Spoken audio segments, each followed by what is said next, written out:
Got to be Wastelanders, I'm Mo Fisher and you're holding another Lost Holotape in your arms, which means that you are going to sink into another chapter of the rich history of the Fallout world, its vaults, settlements and factions. Today let's dive into the lore of the Midwest, often referred to as the Midwestern Wasteland or simply the Belt. This vast expanse encompasses the former states of Illinois, Kansas, Missouri and half of Colorado. This region serves as the setting for Fallout Tactics, a spin-off that departed from the classic Fallout RPG with gameplay. Here players take command of a squad of characters, clearing maps of enemies in real-time tactical combat.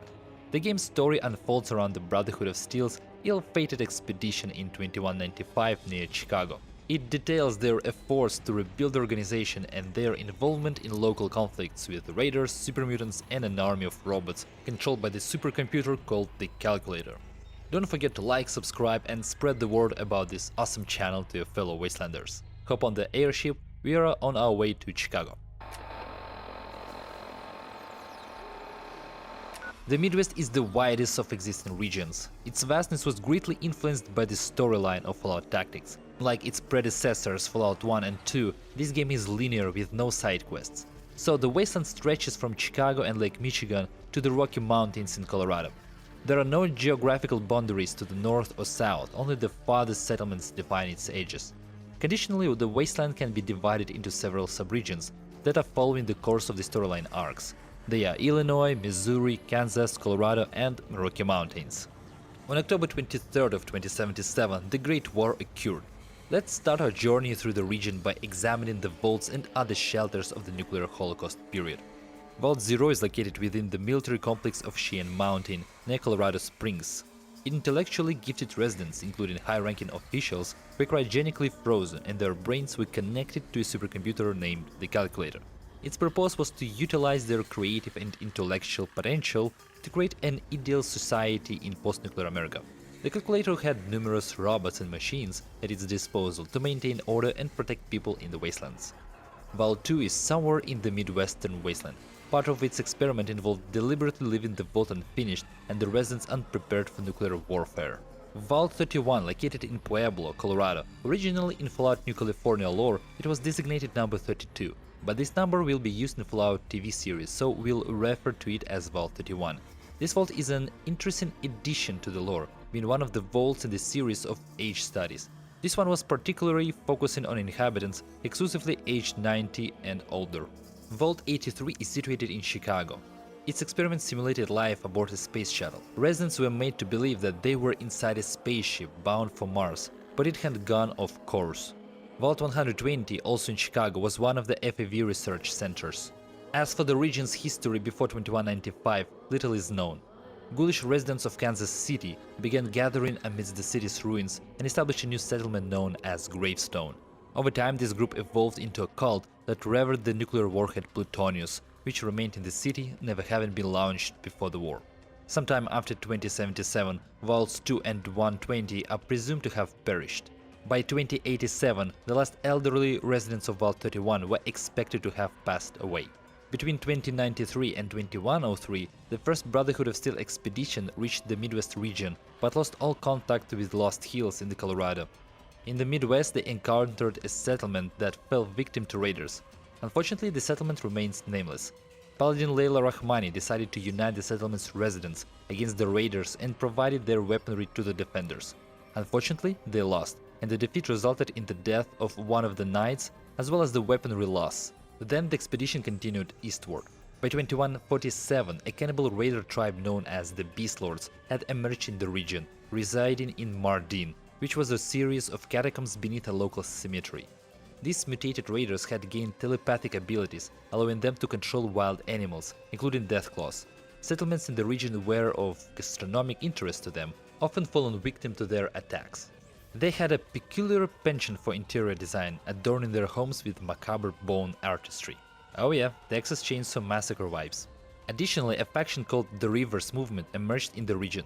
The Rivers were a tech-worshipping cult, somewhat reminiscent of the Brotherhood of Steel in their obsession with technology. However, they were far more aggressive in acquiring technology than the Brotherhood. Unlike the predominantly scientific interest of the Brotherhood, the Rivers were genuinely religious. They had their own technological interpretation of the afterlife, complete with their own gods, like Heavenly Ampere, Holy Ohm, Holy Sonic, Holy Panasonic, Saturn Soft, and etc. Whenever they learned of new technologies, they didn't hesitate to launch ruthless attacks to seize them. Their base was Junk City in Newton, Kansas. Peaceful tribes of Dirt Haven and Brahmin Wood emerged in the vicinity of Chicago. While Dirt Haven was relatively civilized, they believed in astrology and worshipped the Brahmin horn. Brahmin Wood, on the other hand, took their religious devotion to quadrupeds to another level, creating a pantheon that included gods like the Divine Brahmin of Destiny, the Divine Brahmin of Death, the Divine Brahmin of Moonshine, and others. There were also the Vachutu tribe in Peoria, Illinois, which worshipped nuclear batteries. They constantly struggled with red roaches and other mutated beasts that had taken residence in the tunnels beneath the hangar that served as the tribe's home. We assume this faction emerged at least 50 years ago, prior to 2147, based on the ages of individual faction representatives. Before 2171, on the ruins of Appleton, Wisconsin, an eponymous settlement appeared, where residents regularly organized various competitions, such as spear or Brahmin dunk throwing. While the settlement is only mentioned in lore, its potential presence in Wisconsin aligns with its proximity to the Brotherhood's future headquarters. Little is known about the city except that 21 years later, one of the participants in a spear throwing competition managed to impale a judge during his performance, leading him being handed over to the Brotherhood for service. Before 2177, the city of Quincy, Missouri was re-established, divided into the human settlement of Quincy and the ghoul town of Shantytown. Quincy, by local standards, was a thriving, albeit small settlement. Its proximity to the Mississippi River aided in agriculture, and humans and ghouls managed to coexist, helping each other in defense. This settlement had been around for at least 20 years before the advent of Holotactics, as evidenced by the age of the mayor's daughter, who remembered playing games with zombies while being a child.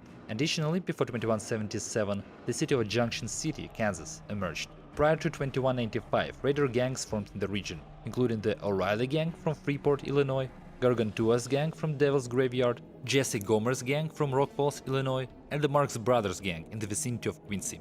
Settlements like Macomb, Illinois, Great Bend, Kansas, Coldwater, Kansas, and Springfield, Illinois, also active in the region, located where their pre-war counterparts had been.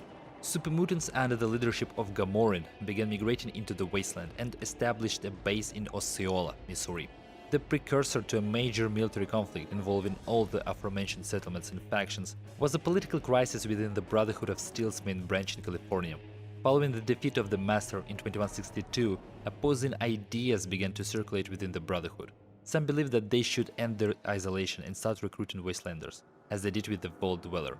Moreover, the losses sustained in the war with the Master had created a need for flesh, blood, and resources. However, the Elders were stubborn and unwilling to share their technology with just anyone. Before an open confrontation could occur, they needed to overcome this crisis. The Elders decided to send all dissenters on an expedition to the east, officially for the purpose of searching for and eliminating migrating remnants of super mutants, and potentially founding a new daughter chapter that might discover new technologies in the east. After all, sending out expeditions was nothing new for them.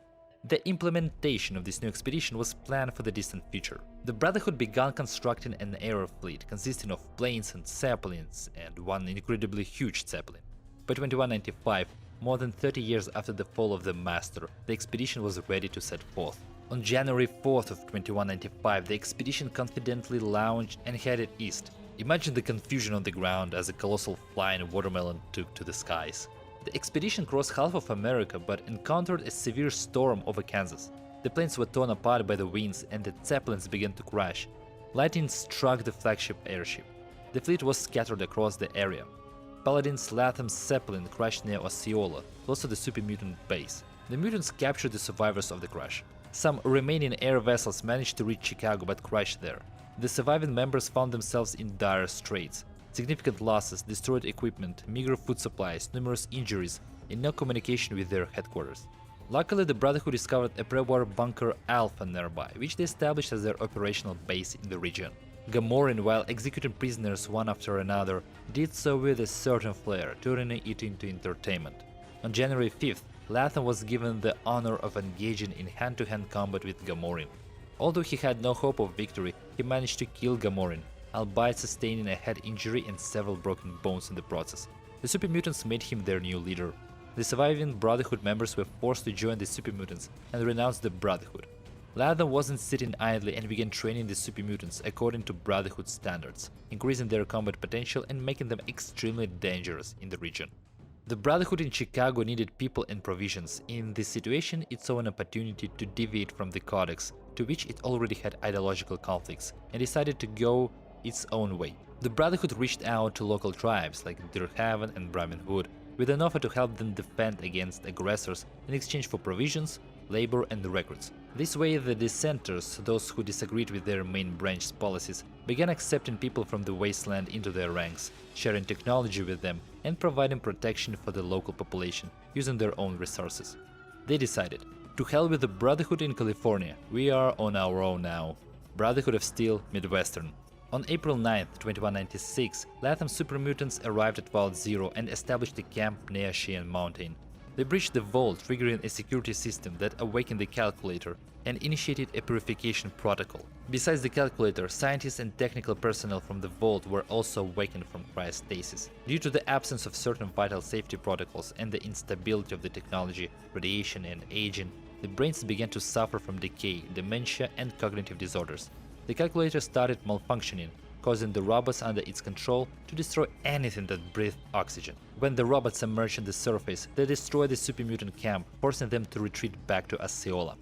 Sometime later, with his festering head wound, Latham started losing his marbles. He killed one of his surviving scribes, mistaking him for a Deathclaw, and came to believe that he was Gamoran himself. Although the Brotherhood of Steel had taken on the responsibility of protecting the tribes from raiders, they didn't handle it well.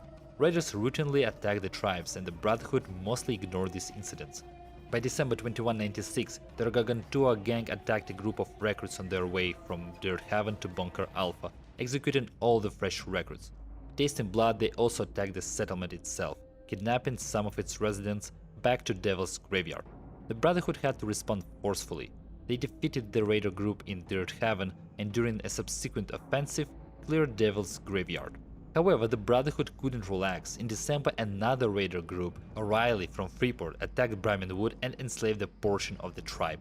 On January 1st of 2197, the events of Holotactics begin, with a new batch of recruits from the tribes finishing the training in the Brotherhood, including the protagonist known as the Warrior. However, to avoid the Warrior claiming all the glory by personally displacing every single opponent, I will use other squads in the narrative also.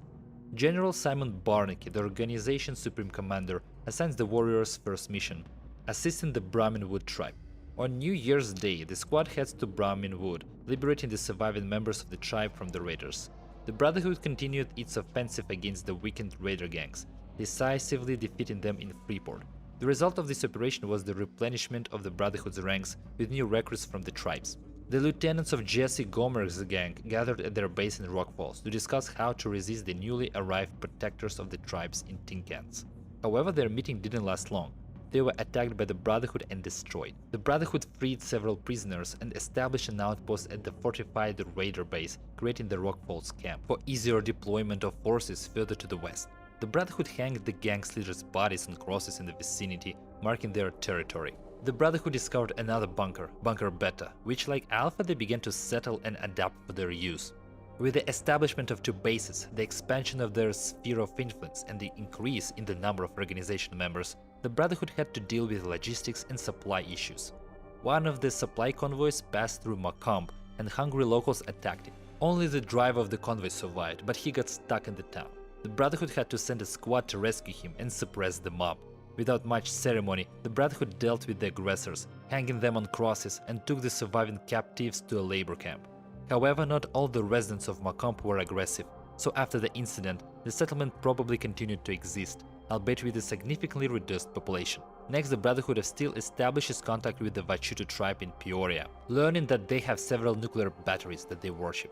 The Brotherhood obtains the desired batteries in exchange for helping the tribe clear the undergrounds of red roaches and other mutants. The Brotherhood acquires yet another base, which appears in a random encounter. Unfortunately, no name, context, or exact location is provided, so let's call it the Uprising Bunker, by the name of the encounter.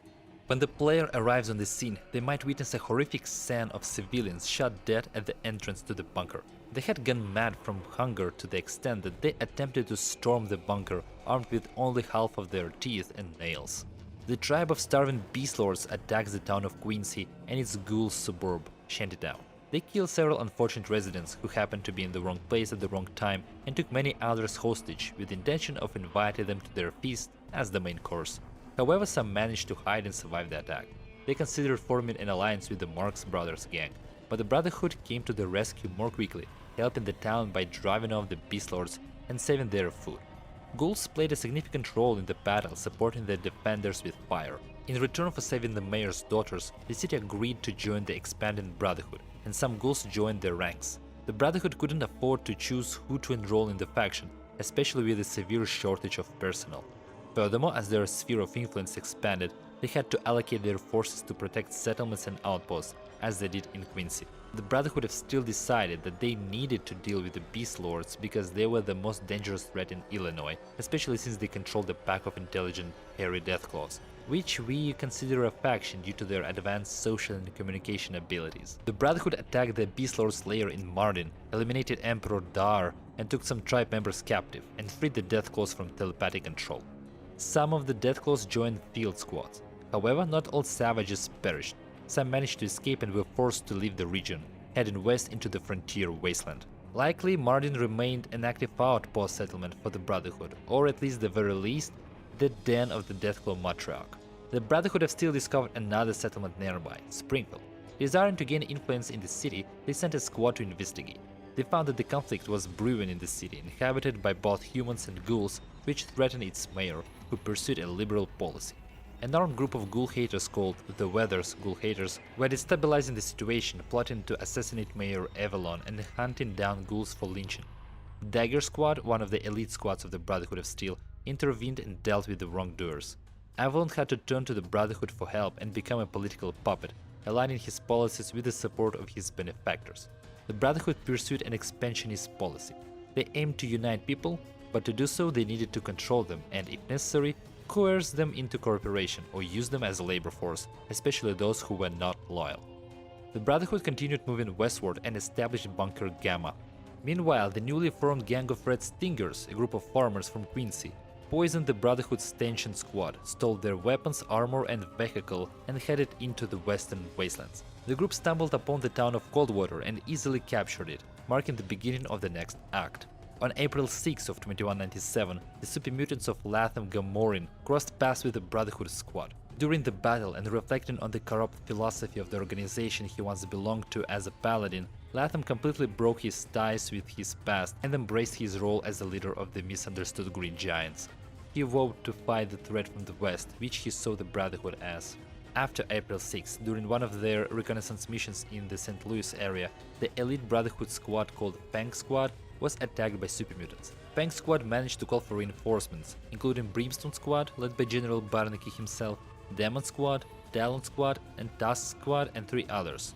However, the super mutants overwhelmed their reinforcements. Only Talon and Tusk Squads survived and managed to dig in. General Barnaky was captured by the super mutants. Most of the super mutants, led by the field commander Tokomata, left after capturing the fabled general, leaving behind a squad that was still engaged in a standoff with Talon. The warrior and their squad were tasked with rescuing Talon Squad, which they succeeded in by defeating the super mutants. As a result of these events, the Brotherhood suffered the loss of 8 of its strongest squads and its supreme commander. General Decker took control in place of Barnaky. Undeterred by these losses, the Brotherhood couldn't afford to falter, especially after discovering the super mutants, which was the primary reason for their expedition. Their reconnaissance reported a super mutant base in Jefferson City, Missouri, and the Brotherhood organized a successful attack on it. In Jefferson City, the super mutants were conducting experiments in an attempt to cure their sterility. Fortunately for them, all they achieved was turning their test subjects into slimy goo. The Brotherhood showed generosity by not destroying the equipment and data. They reached an agreement with the scientific personnel to integrate them into the Brotherhood and transported all the equipment from Jefferson to their bunker with the help of the Rebel Squad. Meanwhile, the super mutants started threatening the ghouls in Gravestone. The ghouls turned to the Brotherhood of Steel for help and offered their Plutonius bomb as a reward, which the Brotherhood gladly accepted. Smear Squad and Shadow Squad defeated the super mutants and remained on guard. During this time, the Calculator attacked a convoy of super mutants and recaptured Barnaky. The super mutant group was destroyed and Tokomata was mortally wounded. However, he managed to make his way to Osceola. The super mutants couldn't afford to be divided between 2 fronts. Shortly afterward, the Brotherhood of Steel attacked Osceola and defeated the Gamorreans' army, killing Latham. Dying, Takamata warned the Brotherhood about the calculator. After the slaughter, only a few super mutants remained alive, whom the Brotherhood allowed to join. The mutants were no longer a threat, and dispersing such an experienced military force during the impending war with the calculator would be too wasteful. Nevertheless, there were still groups of renegade super mutants in the vicinity that Dagger Squad was sent to eliminate. The Brotherhood then established a new base called Delta Bunker. Despite being named a bunker, it was a forward ground-based field camp. In 2198, a lone robot in critical condition reached Junction City and was destroyed by locals. This information became known to both the Reavers, who lived nearby, and the Brotherhood of Steel. The Reavers were ruthless and uncompromising in their attacks on anyone who possessed interest in technology. Upon learning about the robot, the Reavers immediately deployed to the settlement and set up a camp before the imminent attack. They partially acquired the remains of the robot, but a significant part of its remains was still behind the walls, putting the settlement in danger. The Brotherhood squad rushes to aid the town, requesting the remains of the robot as a reward. They deal with the Reavers, shoving them off. The calculator wasted no time and followed its program. Robots built facilities in the cities of Cannon City, Colorado, Buena Vista, Colorado, and Scott City, Kansas, as well as in the mountains north of Cannon City, service stations 1 and 2, for the purpose of creating, repairing, and recharging robots. Also, meanwhile, the calculator's robots attack the town of Great Bend and massacre all the residents they can reach. They begin building a base for producing new robots. Brotherhood squads, Mayor Squad and Falcon Squad, arrive at the ruins of the settlement, destroy the robots, and save the few survivors of the massacre. Interestingly, the Brotherhood had been to Great Bend before its downfall, especially the Lance Squad, whose full roster was serviced by a 60-year-old prostitute at a corporate discount. The Brotherhood receives information about the raiders who poisoned the squad in Quincy. They learn that the Red Stingers group with their loot has settled in Coldwater. Since the Red Stingers were quite numerous, the Brotherhood deployed the Urban Squad, which primarily dealt with covert reconnaissance, while posing as traders. Gathering enough data for effective assault planning, the Brotherhood liberates the settlement, eliminating the gang and recovering its property. The raiders' bodies are sent back to Quincy and hung on crosses as a warning to those who might attempt the same. Furthermore, the raiders' family members are sent to labor camps. I don't understand why the Brotherhood of Steel and Caesar's Legion, with their mutual penchant for crucifixions, didn't become best friends. They could have organized a themed exhibition in Denver or something. While the Brotherhood of Steel dealt with the Red Stingers, the calculator attacks the Reavers base in Newton. One of the Reavers scouts, seeing no other options, comes to the Brotherhood's base seeking help in rescuing the remnants of the group. The Brotherhood would have been happy with the fact that one group of enemies was destroying another, but the scout promises to provide an EMP device in return for saving high-ranking members of their group.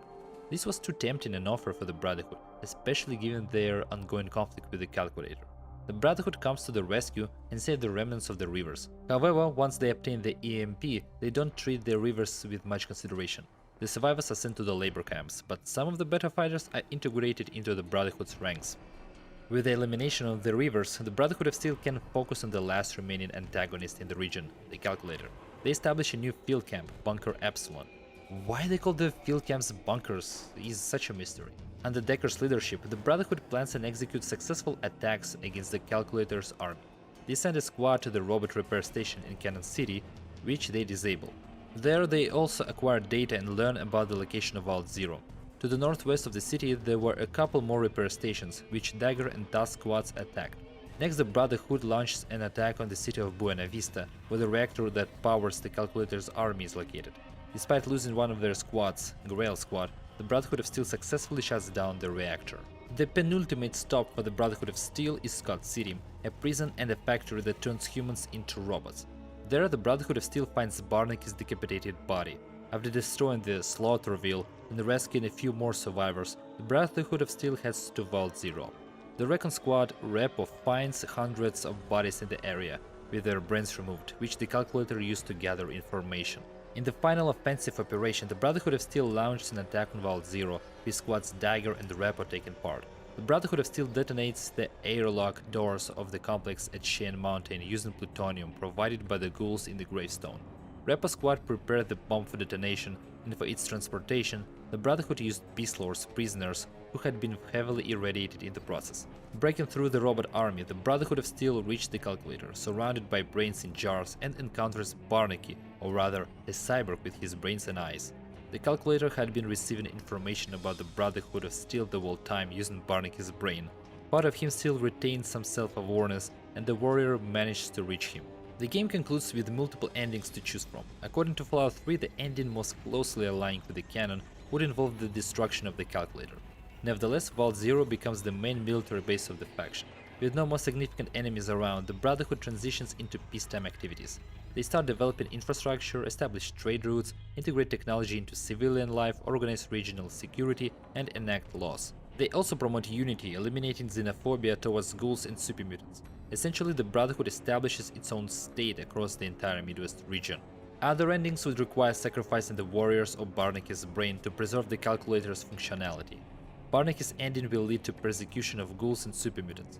A guerrilla faction of Mutants' Liberation Army will emerge, though the Brotherhood will force them out from the region. If the warrior sacrifices their brain, having a good karma, the ending closely resembles the canonical one, but now the Brotherhood has its own army of robots.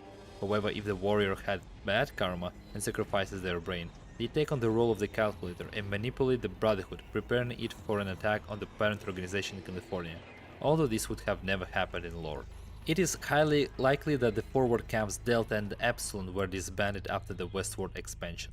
Also, I don't think the raiders of the Marx brothers would want to continue their antics after seeing all the bodies on the crosses in Quincy. In the game's ending slides, the developers generously shared a map of the Brotherhood of Steel's territory, indicating the locations of their outposts. But they couldn't just develop this map having the in-game map on the second screen. The locations on the ending map do not match the actual in-game locations. Even the outlines of rivers and lakes are completely different. It is as if they just tossed it in without much consideration. Such a shame, because we can't use it to determine which settlements and bunkers remain active after the war for the Midwest. The best we can do is crumple up the map and toss it into the trash bin on the desktop.